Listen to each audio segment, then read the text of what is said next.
आला हजरत ने शायरी बनाई, बल्कि शायरी भी दीन की तबलीग के लिए की है। ये जो फरमाया ना रसूलों से आला हमारा नबी, ये तीसरे पारे की पहली आयत का तर्जुमा है। तिल कर रसूलो फद्दलना बादहुम अला बाद मिनहुम मन कल्लमल्लाहु व रफ़अ बादहुम दरजात। तीसरे पारे की पहली आयत में फरमाया ये जो रसूलों की जमात है, हमने बाज रसूलों को बाज पर फजीलत दी है। कोई वो है जिससे अल्लाह ने कलाम किया, इससे मुराद हजरत मूसा है। व रफ़अ बादहुम दरजात। तमाम मुफस्सिरीन ने लिखा है आयत के इस हिस्से से हजूर मुराद है। अल्लाह ने रसूलों पर हजूर के दर्जे बुलंद फरमाए। किन से हजूर को बुलंद किया है? रसूलों से। किन से? रसूल मुक्तदी हैं, हजूर इमाम है। शबे मेराज सारे रसूल पीछे मुक्तदी बन के खड़े हैं, हजूर इमामुल अंबिया है, इमामुर रसूल है। तो जो पीछे मुक्तदी बन के खड़े हैं, पहले उनकी शान ना समझ ले, फिर पता चलेगा जो इमाम है उनकी शान क्या है। पहले हजरत मूसा की शान समझो, हजरत ईसा की शान समझो, हजरत दाऊद हजरत सुलेमान की शान समझो, हजरत इब्राहीम की शान समझो। जब इनकी शान समझ आ गई तो फिर पता चलेगा जो इमाम है उसकी शान क्या होगी। अभी मैंने सबसे आखिर में जो नाम लिया हजरत इब्राहीम की शान समझो। जानते हैं हजरत इब्राहीम की शान क्या है? अल्लाह आप सबको हज नसीब फरमाए। काबा शरीफ के सामने एक पत्थर पड़ा हुआ है, 4500 साल पहले उस पत्थर के सीने पे हजरत इब्राहीम के पैरों का निशान लगा। उस पत्थर की जियारत करें, रब राजी होता है। उस पत्थर की जियारत करें, रब रहमतें अता करता है। उस पत्थर की जियारत करें, रब का कुर्ब मिलता है। हाजियों को हुक्म है काबे का तवाफ करके वाजिब तवाफ नफल उस पत्थर के पास आके पढ़ो। जब हाजी उस पत्थर की जियारत करते हैं तो नजर क्या आता है उस पर? हजरत इब्राहीम के पैर नजर आते हैं या पैरों का निशान नजर आता है? ये हजरत इब्राहीम के पैरों के निशान वाला पत्थर रब ने रखा कहाँ है?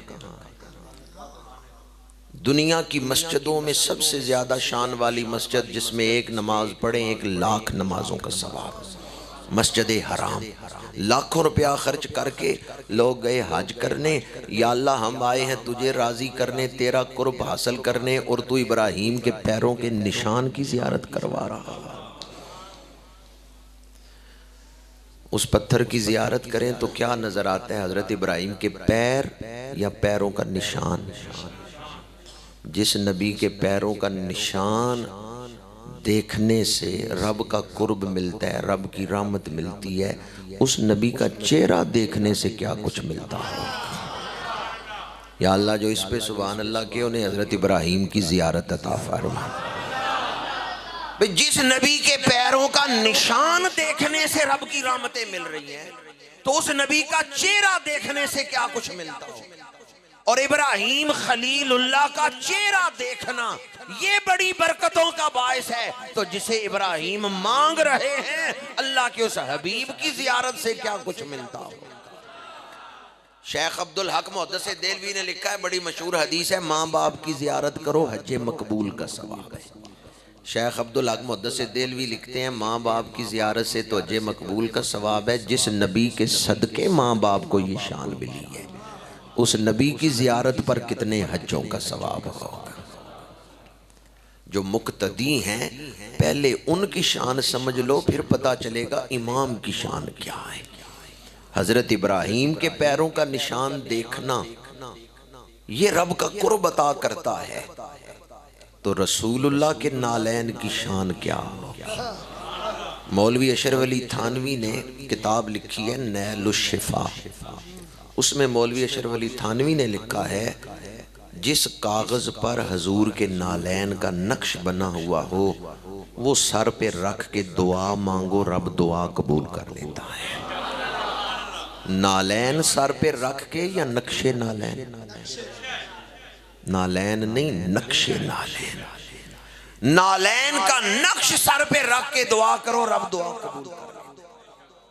हम जैसे अंधों को क्या पता नक्शे नालैन की शान क्या है, किसी आंख वाले से पूछे। मौलाना अब्दुल रहमान जामी कहते हैं, जो सुए मन गुजर आ रही मने मिस्कीन से नादारी, फिदाए नक्शे नालैनत को नम जा या रसूल अल्लाह।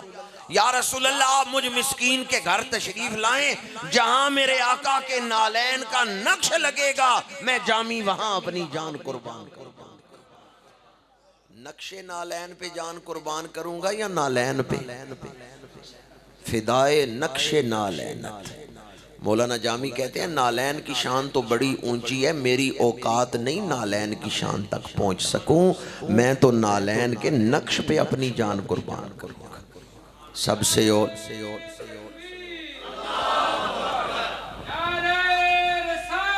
या रसूल अल्लाह, या नबी, या नबी, वलिल्लाहिल इज्जतो वाले रसूल ही। अल्लाह इज्जतों का खालिक है। अल्लाह ने सबसे बढ़ के अपने महबूब को इज्जतें अता फरमाई है। फरमाया वाले रसूल ही, अल्लाह का रसूल इज्जतों वाला है। एक जंग में सहाबी की तलवार टूट गई। ये रवायत दलाइल अबू नुआइम में है, दलाइलुन नबुव्वा लिल बहकी में है, हुज्जतुल्लाह अलल आलमीन में है। हज़रत उकाशा रज़ी अल्लाह ताला अन्हु की तलवार टूट गई। वो हजूर की बारगाह में हाज़िर हुए। या रसूलुल्लाह सल्लल्लाहु अलैहि वसल्लम, मैं थका नहीं, मैं लड़ सकता हूँ, अगर मुझे तलवार मिल जाए। हजूर ने दरख्त से लकड़ी की शाख तोड़ी। वो क्या मांगने आए हैं? तलवार। हजूर ने दरख्त से लकड़ी की शाख तोड़ी। उकाशा कहते हैं, दरख्त से तोड़ी है तो लकड़ी है, मुझे पकड़ाई है तो लोहे की तलवार बन चुकी है। बाज़ दोस्तों ने तो सुभान अल्लाह कह के तायीद कर दी कि दिल खुश हुआ है हजूर का मोजज़ा सुन के। बाज़ सोच में पड़ गए हैं, कहीं मैं मुबालगे से काम तो नहीं ले रहा, जिन्स कैसे बदल गई, लकड़ी लोहा बन गई। इसलिए मैं कहता था, पहले हज़रत मूसा की शान समझो, फिर जो मूसा के इमाम हैं उनकी शान समझ आएगी। ये जिन्स बदलने का मोजज़ा तो अल्लाह ने हज़रत मूसा को अता किया। फिरौन के दरबार में जादूगरों के मुकाबले में खड़े हैं। दस्ते पैगंबर में लकड़ी का असा है, नबी के हाथ में है तो लकड़ी का डंडा है, जमीन पे रखा है तो दौड़ता हुआ सांप बन गया। ये जिन्स बदलने का मौजज़ा तो अल्लाह ने हजरत मूसा को अता किया है। मेरे आका तो हजरत मूसा के भी इमाम है। खल्क से औलिया, औलिया से रसूल और रसूलों से आला।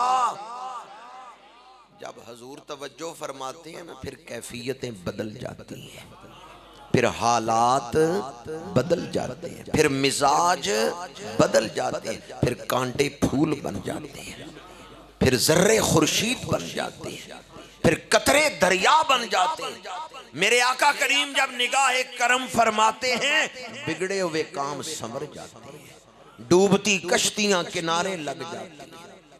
आला हजरत ने क्या खूब लिखा है, जिस तरफ उठ गई दम में दम आ गया उस निगाहे इनायत पे। इमाम बुखारी ने तारीखुल कबीर में ये रवायत नकल की है। हज़रत ज़ियाद रज़ी अल्लाह ताला अन्हु रावी हैं। वो कहते हैं, मैं उस वक़्त हजूर की महफ़िल में हाज़िर था जब हज़रत हंज़ला के वालिद जनाब हंज़ला को लेके हजूर की बारगाह में हाज़िर हुए। या रसूलुल्लाह सल्लल्लाहु अलैहि वसल्लम, ये मेरा बेटा है हंज़ला, इसके लिए बरकत की दुआ फरमाएं। हजूर ने फरमाया, उदनु मिन्नी या गुलाम, बच्चे मेरे करीब हो जाओ। हज़रत हंज़ला के दिल में कैसी खुशी पैदा हुई होगी जब हजूर ने फरमाया होगा, बच्चे मेरे करीब हो जाओ। ये हज़रत हंज़ला वाली रवायत तो बाद में आपको सुनाता हूँ। जो हजूर ने बुलाया है ना, हजूर किसी का नाम लेके बुलाएं तो उसके दिल में खुशी क्या उठती।